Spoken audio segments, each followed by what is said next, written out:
it's possible that if you're saying my childhood wasn't that bad, that there's some part of you that's in denial about what happened to you. I am no longer in the depths of despair. And that is a ray of hope that I want to give my children, my grandchildren, and anybody that wants to talk to me about this.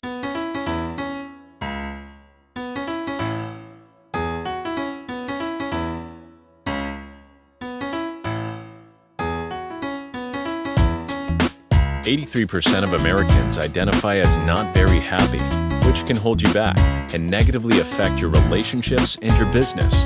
On this podcast, we discuss the proven steps to happiness so you can restore balance and rekindle your joy."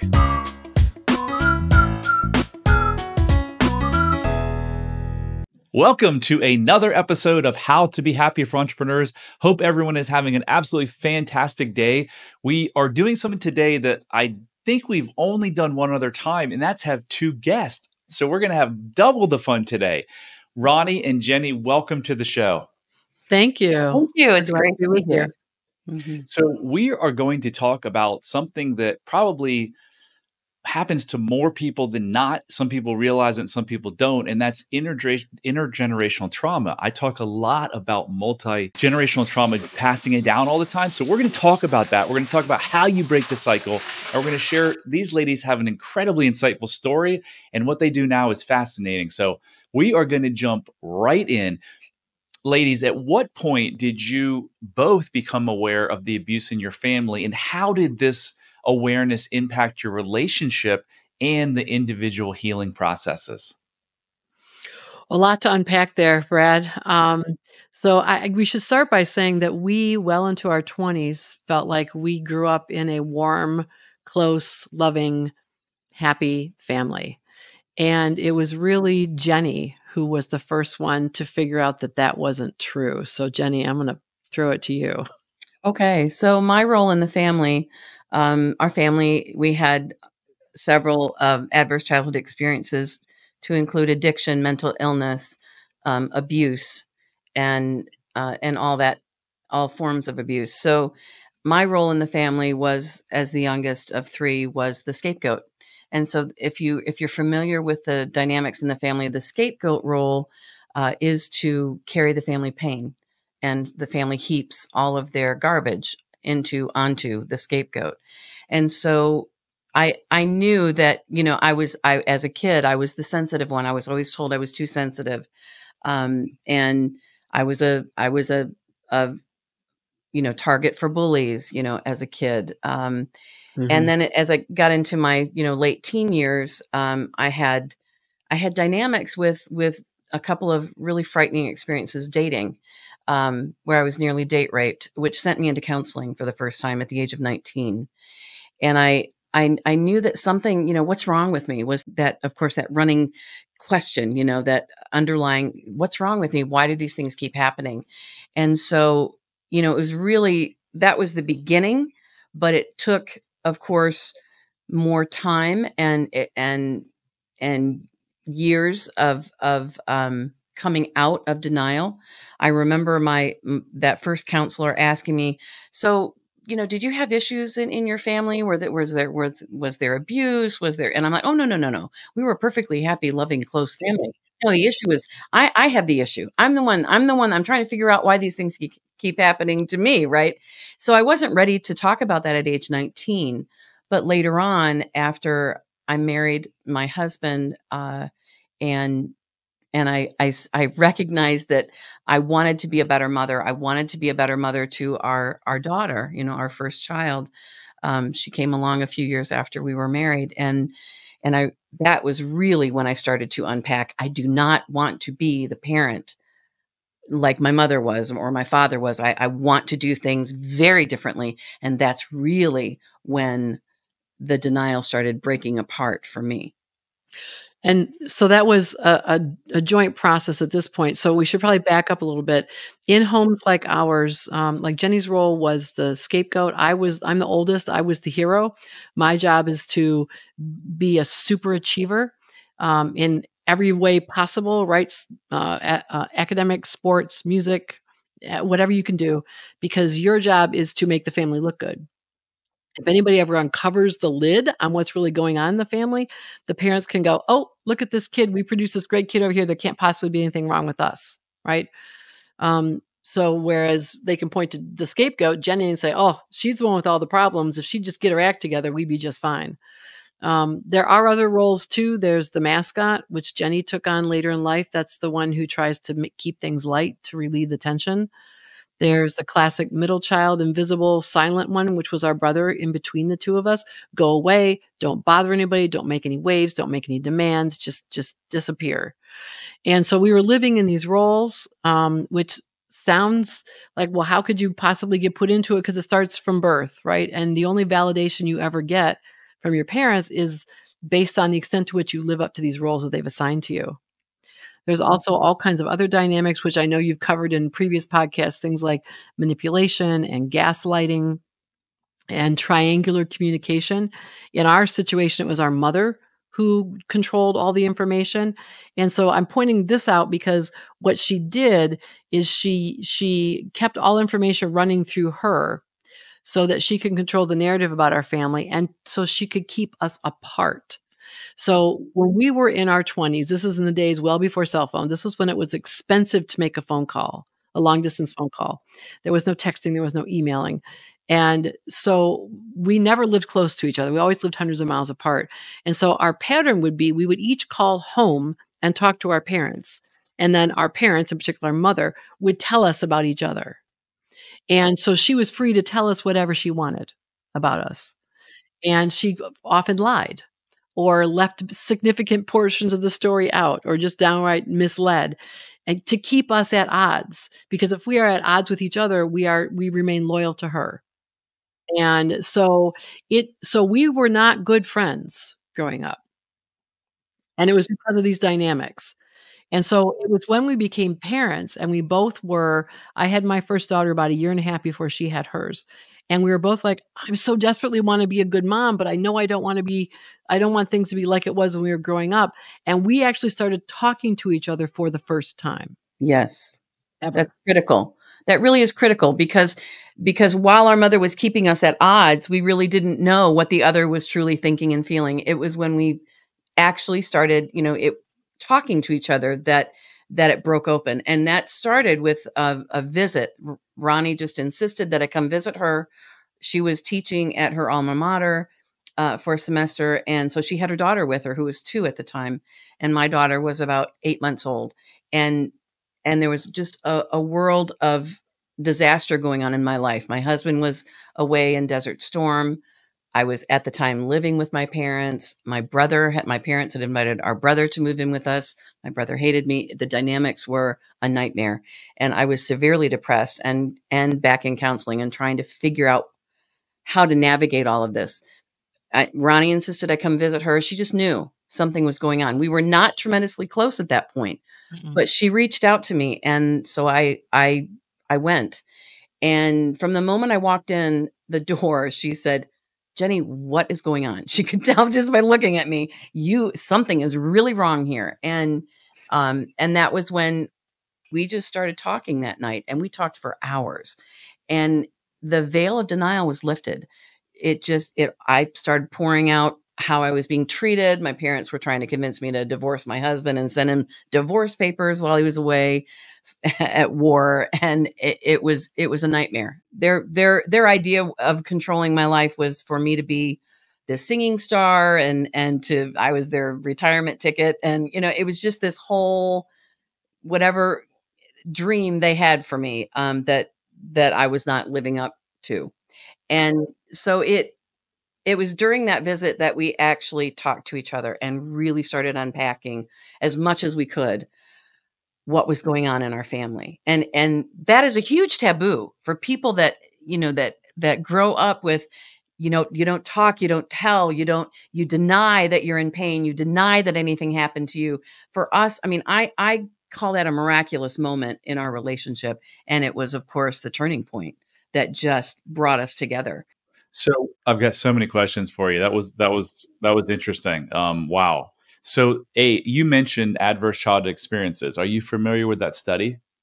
Oh yeah, absolutely. Right. The original 9 ACEs, right? That's the acronym, average childhood experiences, were before the age of 18, did you ever experience, right? Not how long did it go on, how severe it was, but ever. Did you ever experience physical abuse, emotional abuse, sexual abuse, physical or emotional neglect, loss of a parent through death or divorce, incarceration of a parent, mental illness in a parent, substance abuse in a parent, domestic violence in the home, right? Imprisonment of a parent, right? I may have said that twice.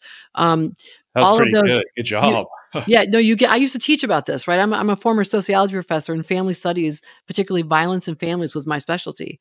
So, and so if you experience these, right, we know that the impact over a lifetime is not just mental health, right? Anxiety, depression, substance abuse, that sort of thing, but it increases your risk for just about every terrible disease you can think of, right? From every form of cancer to heart disease to high blood pressure to obesity to smoking to diabetes. I mean, the list, autoimmune disorders, because living in that kind of environment completely dysregulates your fight or flight system. You've got cortisol pumping through you all the time, and it just beats the crud out of your physical body. Yeah, if I'd have heard that 5 years ago before I went through my transformation, I'd be like, that's such BS. There's no way. And now I get it because I've dealt with these people that have gone through these. So did each of you come up with your number? Yeah, 5. Whoa. That's like, wow. Yeah. So is mom still alive? Our parents are both still alive. What's the relationship like with them now? So the time frame that Jenny is talking about, where we sort of started to come out of our denial, that took us a couple of years. And then we finally confronted them and said, hey, these are the problems in our family. They are serious. We must work together to fix them. And they could not do it. They could not hear it. They totally denied they had ever done anything wrong. In fact, they if you know anything about domestic violence situations, right? When you start to change, pull away, you call them on what's happening, try to set up boundaries, that's when the violence escalates, and the abuse, especially towards Jenny, escalated. And so we finally said, if you can't work on this with us, then we have to exit, because we are going to protect our children. We are not handing this stuff down. That's not an option. So this was almost 30 years ago, and they refused to work with us. And so we had to walk away. We did have moments over the first 15 years or so where we would try to say, can we, like I did, I said, can I just have the most superficial conversations with them once a month, right? What's happening in your life? What's happening in my life? And, try to at least do that to maintain, because it's really hard.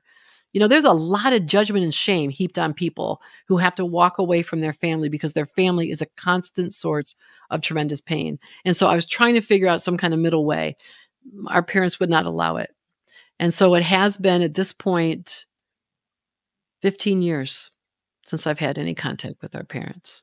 So I'm driving last week, and the two DJs on the radio station I was listening to were talking about the Menendez brothers Netflix documentary. I haven't seen it, but they're just kind of bantering back and forth. And they're like, one of them's like, well, I feel bad for him because they were probably abused, and just bantering back and forth. And in my head, I'm like, hello, there is no way that two people kill their freaking parents if they weren't abused. Like, hardly anyone is born with mental illness. It's all learned behavior. I mean, it's like 99.5% of every mental illness is learned through childhood. So I don't know if they didn't have good attorneys, but I don't know what, but if I was their attorney, I certainly would be like, listen, there's no way these guys could have done anything like this had they not been abused. So, what is your how's your brother's life now? Do you keep in touch with him? No, he refused to join us too. So did he have any like addiction or any? Did he inherit some of the stuff that mom and dad had? He was pretty badly damaged by them.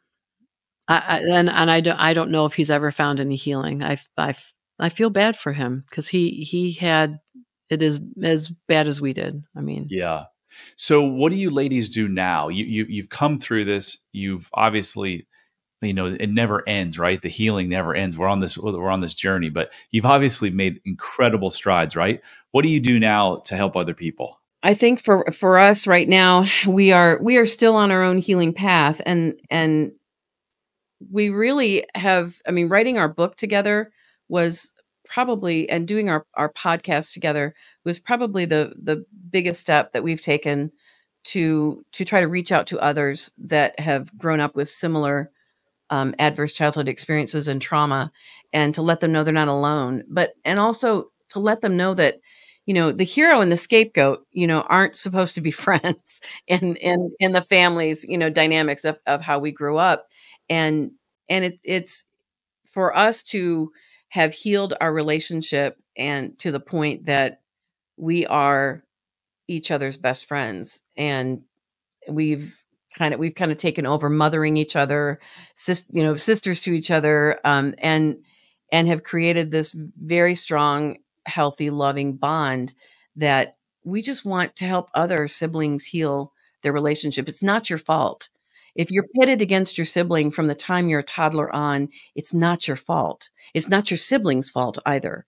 And that's something that we try to talk about in our book, and certainly through our podcast, is that, this is conditioning.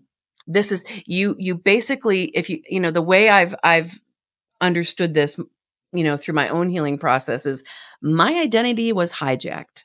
I was taken out of the person that I was born to be, and forced into this restrictive pigeonhole. And I was told, this is how I have to behave. This is what I have to, the abuse, the whatever treatment I have to accept, and to deny it, to deny my feelings, deny who I am, deny what I want, deny my own dreams, because this is my role in the family. And to come out of that takes a tremendous amount of effort, but it is absolutely so worth it. And that's what our work together as sisters really is about reaching out to others. We're certainly still in our own healing process. As you said, it's absolutely is an ongoing process that I don't think will be finished even at my moment of death. But I am so far and above, beyond where I was 30 years ago. And I am on the other side of the chronic anxiety, depression, to the point where I'm living a joyful life most of the time. Every day is a good day. And no matter what unforeseen things seem to happen, I am no longer in the depths of despair. And that is a ray of hope that I want to give my children, my grandchildren, and anybody that wants to talk to me about this. I want people to know that you too can come to this place where you are living your best life and you are loving life. And my God, I want that for everybody. If I can have that, I feel like everybody can have that, and we all deserve that. We deserve to live a life of joy. We deserve it, and it's not our fault. 9 out of 10 of my clients, when I asked them, did they have a happy childhood, they said what you used to say. Yeah, it was fine. I don't understand why I have depression, anxiety. Don't understand why my business is in chaos. The word that I stumbled with when we were first starting is multi-generational trauma, right? I talk about that a lot, because it's not the alcoholism or the depression that runs in families. It's the associated trauma from those individuals that runs in families. So the greatest gift that you can give a child, and you guys are doing this now with your children, and I started doing it with my, at the time, 14-year-old and 18-year-old, was we get to break that. As a parent, the greatest gift you can ever give a child is to break the multi-generational curse we're involved in. Well, how do you do that? You teach your child how to love themselves unconditionally. How in the world can you do that if you don't love yourself unconditionally? And coming from a family that you came from, it's nearly impossible to love yourself, because that's how you protected yourself, right? You're like, this has got to be happening to me because something's wrong with me. So can you speak to the people who are listening to this that are thinking, yeah, my childhood wasn't that bad, but I do have depression, anxiety, addiction, or I shut down with my spouse, or I have eating disorders, whatever. Can you speak to them? I think what I would say to them is that it's possible that if you're saying my childhood wasn't that bad, that there's some part of you that's in denial about what happened to you. Because it is, the intergenerational piece is really important, right? There's a lot of people talking about, relationships with parents when you're an adult, and we're doing a lot of blaming of parents. It's like, no, we fully recognize that our parents had their own trauma. That's why they moved to addiction. That's why they had the mental health challenges that they had, that they didn't recognize or treat. But when we brought it to their attention, they didn't make the proactive choice to try to do something about it. That's the piece that we hold them accountable for. We know they can't help what happened to them, and maybe they made some unhealthy choices to try to respond to it. But eventually, when you get some awareness about it, and we certainly put it right in their face, it becomes your responsibility to do something. Yes. And so that's, and we feel bad that we didn't come to that realization sooner. My daughter was 6 when we finally said we've got to walk away from our parents, which means she has gone through all the crucial developmental stages with a mom who has got a lot of problems. Even though I think I was a loving and attentive mother and I was trying hard to do the right things, I didn't even understand what happened to me. Right. Me And too. I had to spend all this. I've spent her whole lifetime. She's 35 now. Right. And I have 2 grandsons who are 2.5 and 5.5, who are the light of my life. And I tell you, one of the things that makes me so joyful is watching her parent her sons. Because she said to Jenny and me a couple of years ago, she said, you and Auntie Jen wanted to build a wall. You want to build a wall to stop it all. And she said, what you built was a really good sieve. And I thought for a second, I said, that's fair. That's fair, because I didn't even know I was traumatized as a child until you were in school, So, but the sieve was good enough that she's able to go, okay, I've got some anxiety of my own, or I've got some issues I need to work with. I'm willing to do that. And I'm willing to try to do what we did, is look at all the good parenting stuff and what are they telling you to do now? Because the device is different, right? The timeout that we were told to do was now a bad thing. So, but she's doing that work, and watching her be a loving, present, conscious parent is like, all the effort was so worth it. Her sons are not going to suffer the way we did, or even had the challenges that my own daughter had, despite my best efforts. And then they'll go marry different people, and they'll have different offspring. I want to reiterate something you said, because I think it was a mic drop moment. This is not your fault. It wasn't your parents' fault. It's not your fault listening to this if you're struggling with addiction, depression, anxiety, whatever it is. But once you have the awareness, if you've listened to a couple episodes of my podcast, if you've listened to Jenny and Ronnie's podcast, if you've read their book and you have awareness and you choose not to do something, then it is your responsibility. But don't look back and blame you. We're not here, because I know someone's going to listen to this podcast and be like, oh, listen to those 2 ladies just blaming their parents. No, we're not blaming our parents, because we know they did the best they could do in the time. But when they had this new set of awareness, if they want to just continue their life like that, they can do it. But it's not right for the kids involved and the rest of the family. So good job stepping out. Good job doing the work. Now your family for generations to come is going to be different. So great job. Thank you. Great job. So tell us a little bit about the book. Well, it was Jenny's idea to write the book. She's the one, and I couldn't see how we could do it together. I mean, as I said, I'm a former academic, so I've done a lot of writing, but all by myself. And I'm trying to figure out I don't know, but she was insistent we were going to do it. I just felt it was really important that we do this. We started the podcast, and at the same time I said, Ronnie, we have to tell our story. We however we do that, and we went back and forth, and and we decided that we would do it a little, part of it similar to how we did our podcast, where we would have conversations together, and we recorded our conversations, telling our, in the beginning, kind of what, how did we get here? What the heck's the matter with us? Is that question we kept asking. Because that was our dad's favorite question. He would say, what the hell's the matter with you? Anytime you would do something that would make him angry. So it was just ingrained in us. Okay, well, what is the matter with us?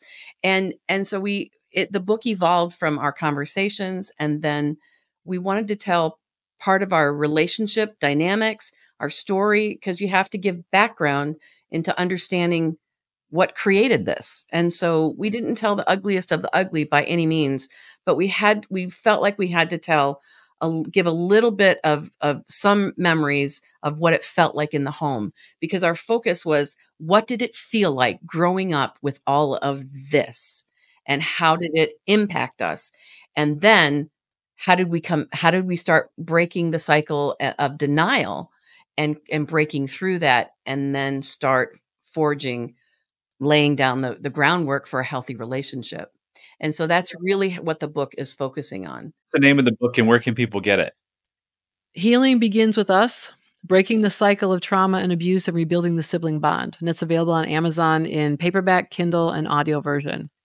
And I just want to underscore what Jenny said about the feelings, because all along, whatever we're doing, we always want to be very honest as we are able to be with ourselves, and transparent about how these things impact us and how we feel, because everybody's story is unique, right? The things that happen in our family won't necessarily be the things that happen in somebody else's family, but the feeling you're left with will resonate, right? Yeah. You know what it's like to be hunkered down in your room because you're scared of what's coming next. You know what it's like to be hyper vigilant, right? Waiting for the next thing to happen, and all the things you do to try to keep yourself safe, right?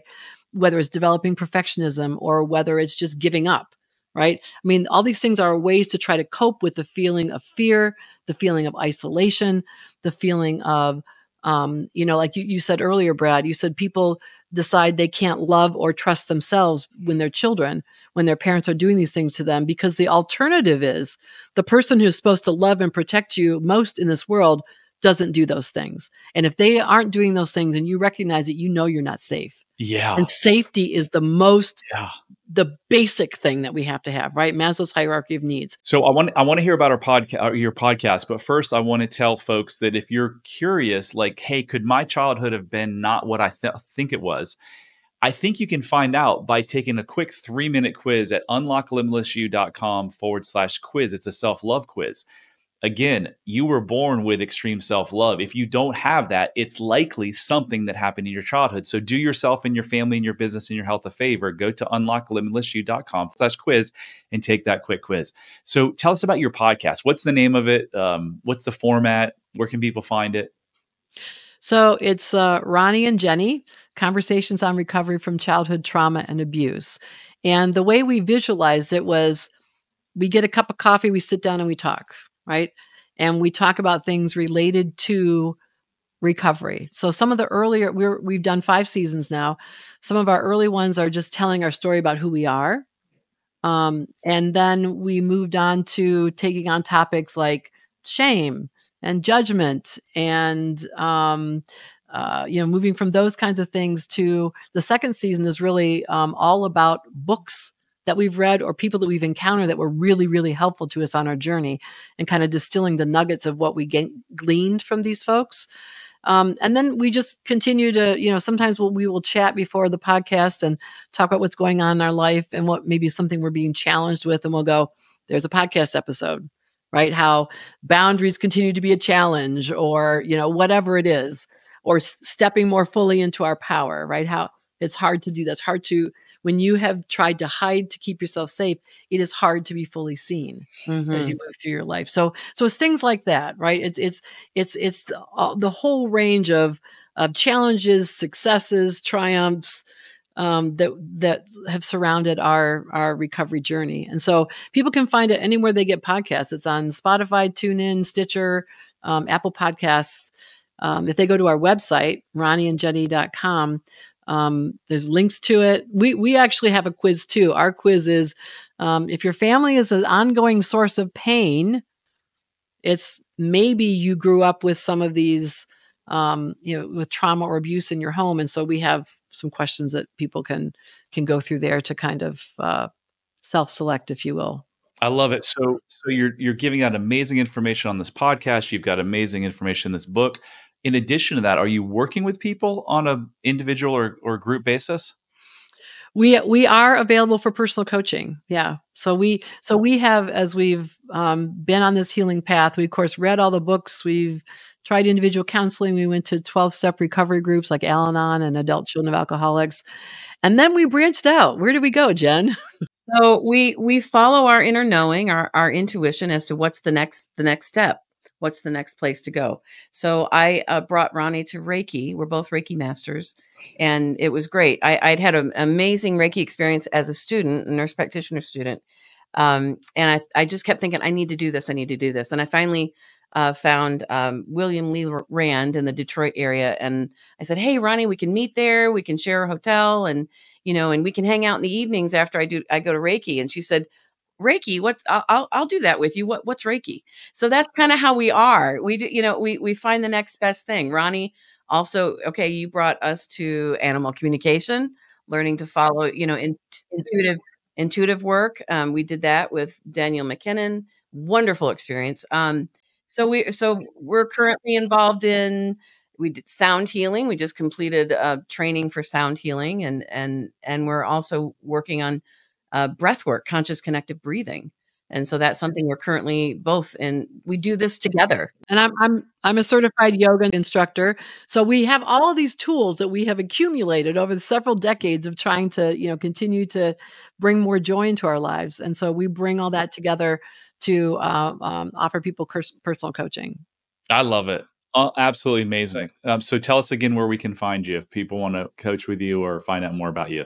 So if you go to www.ronnieandjennie.com, RONNIANDJENNIE, and everything is there, right? You can check out the book and you can see some of the reviews of it.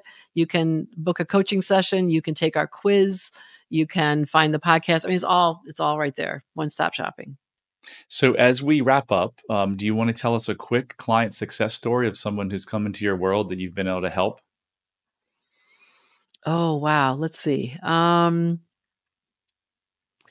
I think I would have to say that probably I'll talk about a recent success. Somebody I actually met at my last yoga teacher training for Yin Yoga was somebody who was just at the beginning of their understanding that there's something wrong in the family, and it always seems to be their fault. Right. They were being scapegoated in the way that Jenny was. And in that first discussion with her, this is sort of a sad marker, but just the tears that kept flowing as I would say, well, it sounds like this is happening, right? As I would mirror back with her or try to work with her. And it was just like hitting all these touch points for her, right? When you meet somebody who finally understands your experience, what you've gone through and what that has felt like for you, right? The relief that just drains from them it brings tears to my eyes, right? Because I remember those early days when I felt like I was a mess and nobody could understand me and I couldn't get better.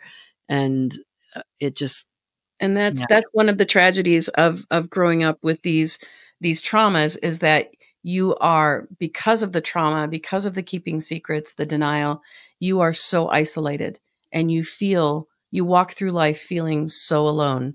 You can be in a room full of people and you feel so alone. And so it's that connection. It's that connection of the heart. It's that connection of understanding and knowing that you are not alone in this. And there is nothing wrong with you. This is truly about what happened to you. Right. And that is so freeing and so healing, just taking that first step and knowing that you are not alone.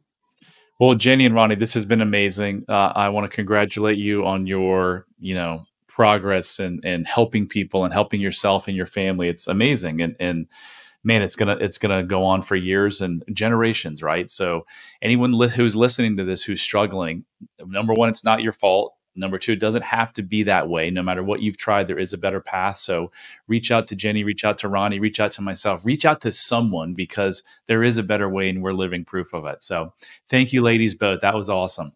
Thank you so much, Brad. Pleasure to be with you. Thank you. So that concludes another episode of How to Be Happier for Entrepreneurs. As you know, if you've listened before, I'm on a mission to help 1 million people get rid of these self-limiting beliefs that are hidden from childhood. And I can't do it alone, so I need your help. If you like this type of content, please share it, rate it, review it, anything you can do to help us get the word out. I would much appreciate it. Until next time, love heals all. Hit subscribe if you don't want to miss out on more life-changing content. And if you're struggling, you don't have to. Go to bradchandler.com/contact. There, you can join the Facebook community of like-minded entrepreneurs, and you'll see a button to schedule your freedom and happiness call. See you on the next episode.